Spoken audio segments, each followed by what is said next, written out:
মিলাদুন্নবী সাল্লাল্লাহু আলাইহি সাল্লামকে অস্বীকার করার কোনো সুযোগ নেই। কেউ যদি মিলাদুন্নবীকে অস্বীকার করে তাহলে বুঝে নিতে হবে তার ঈমানের মধ্যে ঘাটতি রয়েছে। কিন্তু আমাদের সুন্নি ভাইয়েরা আমাদের প্রতি একটি অপবাদ দিয়ে থাকে যে আমরা নাকি মিলাদুন্নবী সাল্লাল্লাহু আলাইহি সাল্লাম মানি না। নাহমাদুহু ওয়া নুসাল্লি আলা রাসূলিহিল কারীম, আম্মা বা'দ। বিসমিল্লাহির রহমানির রহিম। সম্মানিত ভাইয়েরা, সবার প্রতি আমার সালাম, আসসালামু আলাইকুম। আমি আজকে আপনাদের সামনে মিলাদুন্নবী সাল্লাল্লাহু আলাইহি সাল্লাম সম্পর্কে আলোচনা করব। মিলাদুন্নবী অর্থ কি? মিলাদুন্নবী অর্থ হচ্ছে, মিলাদ মানে জন্ম, আর নবী মানে রাসূলুল্লাহ সাল্লাল্লাহু আলাইহি সাল্লাম, অর্থাৎ মিলাদুন্নবীর অর্থ হচ্ছে রাসূলুল্লাহ সাল্লাল্লাহু আলাইহি সাল্লামের জন্ম। মিলাদুন্নবী সাল্লাল্লাহু আলাইহি সাল্লামকে অস্বীকার করার কোনো সুযোগ নেই। কেউ যদি মিলাদুন্নবীকে অস্বীকার করে তাহলে বুঝে নিতে হবে তার ঈমানের মধ্যে ঘাটতি রয়েছে। প্রত্যেকটা মুসলমান মিলাদুন্নবীকে স্বীকার করে, বিশ্বাস করে। সবাই তো জানে রাসূলুল্লাহ সাল্লাল্লাহু আলাইহি ওয়াসাল্লাম জন্মগ্রহণ করাকে সবাই বিশ্বাস করে, কিন্তু মতানৈক্য কোথায়? মতানৈক্য হচ্ছে মিলাদুন্নবী আলোচনার বিষয় না পালনের বিষয়। আমাদের সুন্নি ভাইয়েরা মিলাদুন্নবীকে পালন করতে গিয়ে বাড়াবাড়ি করেন, যেটা অতিরঞ্জন, অতি বাড়াবাড়ি হয়ে যায় বলে সেটাকে আমাদের উলামায়ে কেরাম, আহলে হক উলামায়ে কেরাম সাপোর্ট করেন না। কিন্তু আমাদের সুন্নি ভাইয়েরা আমাদের প্রতি একটি অপবাদ দিয়ে থাকে যে আমরা নাকি মিলাদুন্নবী সাল্লাল্লাহু আলাইহি সাল্লাম মানি না। অথচ পৃথিবীর সমস্ত মানুষ মিলাদুন্নবী সাল্লাল্লাহু আলাইহি সাল্লামকে মানে। সবাই মানে যে রাসূল সাল্লাল্লাহু আলাইহি সাল্লাম পৃথিবীতে জন্মগ্রহণ করাকে সবাই মানে, তিনি জন্মগ্রহণ করেছেন।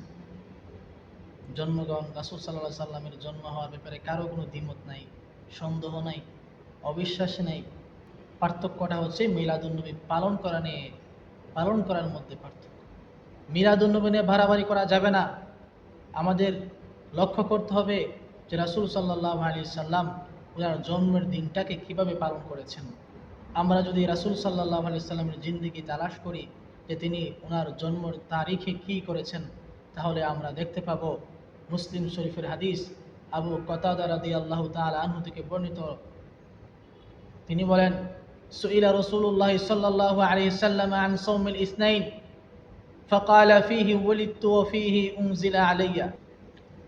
আবু কতাদা রাদিয়াল্লাহু তাআলা আনহু বলেন, রাসূল সাল্লাল্লাহু আলাইহি সাল্লামকে প্রশ্ন করা হয়েছিল আন সাওমিল ইসনাইন, সোমবারে রোজা রাখার ব্যাপারে।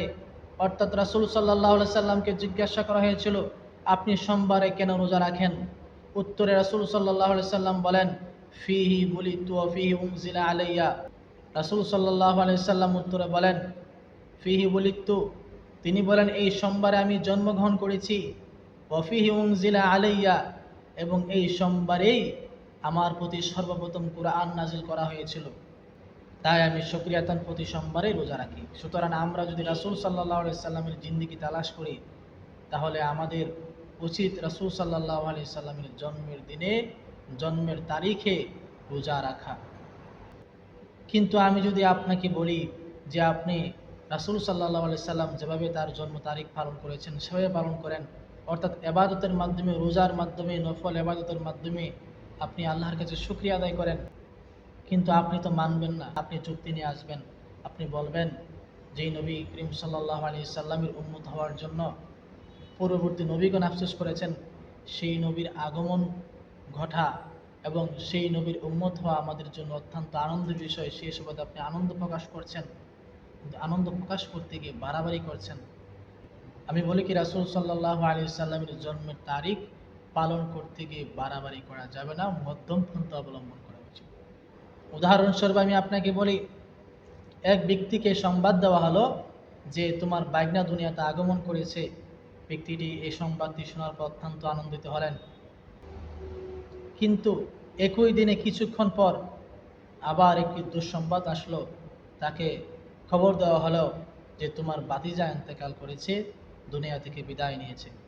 এই কথাটি শোনার পর ব্যক্তিটি অত্যন্ত মর্মাহত হলেন, দুঃখ পেলেন, কিন্তু লোকটি কান্না করতে পারছেন না, কারণ একই দিনে তার ভাগ্না আগমন করেছে। আবার হাসতেও পারছেন না, কারণ একই দিনে ওনার ভাতিজা দুনিয়া থেকে ইন্তেকাল করেছেন। সুতরাং এই ব্যক্তি এখন কি করবে? তার দায়িত্ব হচ্ছে, তার কাজ হচ্ছে মধ্যম পন্থা অবলম্বন করা, চুপ থাকা। সুতরাং এবার আসি, রাসূলুল্লাহ সাল্লাল্লাহু আলাইহি সাল্লাম রবিউল আউয়াল মাসের 12 তারিখে জন্মগ্রহণ করেছেন। যদিও ইতিহাসবিদদের মধ্যে এ ব্যাপারে মতামত রয়েছে, মতানৈক্য রয়েছে, কিন্তু অধিকাংশ ইতিহাসবিদদের মতে রাসূলুল্লাহ সাল্লাল্লাহু আলাইহি সাল্লাম রবিউল আউয়াল মাসের 12 তারিখে জন্মগ্রহণ করেছেন।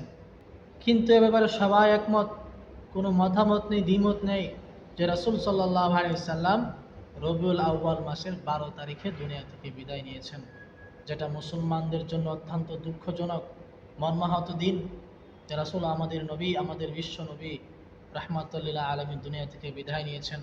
সেটা আমাদের জন্য অত্যন্ত দুঃখজনক। কিন্তু আমরা তো কান্না করতে পারতেছি না, কারণ একই দিনে রাসূল সাল্লাল্লাহু আলাইহি সাল্লাম দুনিয়াতে আগমন করেছিলেন, যা আমাদের জন্য অত্যন্ত আনন্দের বিষয়, আনন্দজনক।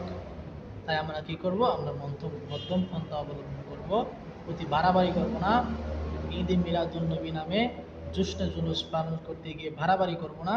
আমাদের হয়তো রাসূল সাল্লাল্লাহু আলাইহি সাল্লাম এই দিনটাকে যেভাবে পালন করেছেন সেভাবে পালন করব, নয়তো চুপ থাকবো, মধ্যম পন্থা অবলম্বন করব, অতি বাড়াবাড়িও করব না, আবার ছাড়াছাড়িও করব না। আল্লাহ তাআলা আমাদেরকে সকল ধরনের ফিতনা থেকে, সকল ধরনের বাড়াবাড়ি থেকে আল্লাহ তাআলা আমাদেরকে হেফাজত করুন। আমিন।